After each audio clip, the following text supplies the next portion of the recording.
สบายดีหนองซืนนั่งลีลัดดาดำรงศิษย์อายุ18ปีปัจจุบันกำลังศึกษาที่โรงเรียนจีนหัวเฉียวปากเซ่ตัวหนองเองก็เป็นคนปากเซ่แขวงจำปาสัก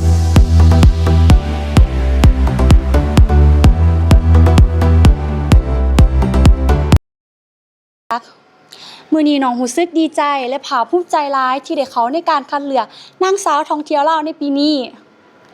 大家好，我叫沈美珠，今年18岁，我来自老挝张巴舍省巴舍市。目前我读于百戏国小公学，是一名高三的学生。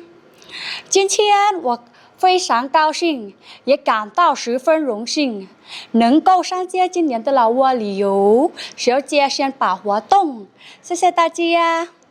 สำหรับตัวน้องแล้วถ้าตอนไปพบกรรมการน้องรู้สึกบ่ตื่นเต้นหยังเลยเพราะว่าน้องได้เฮ็ดการบ้านมาแล้วและกรรมการก็ได้ถามเรื่องที่เฮาต้องเตรียมพร้อมมาและซึ่งตัวน้องเองได้ตอบแบบตรงโจทย์ของกรรมการที่ได้ถาม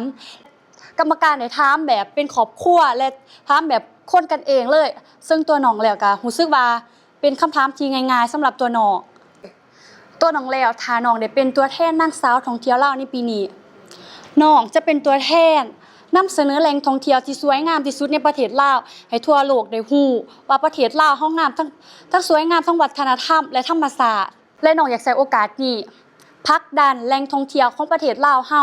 ให้สู่โลกฮู้ว่าลาวเฮามีดีทั้งธรรมชาติและวัฒนธรรมอย่าลืมเชียร์น้องเด้อน้องเป็นคนไทยใต้มาที่นครหลวงอยากให้ทุกคนได้ฝากเชียร์น้องที่อยากให้น้องเข้ารอบและน้องสิเฮ็ดให้ดีที่สุดในจุดนี้โดยฝากเชียร์ลิลลี่ลีลัดดาเนเดอร์ดำรงศิษย์อายุ18ปีบ๊ายบาย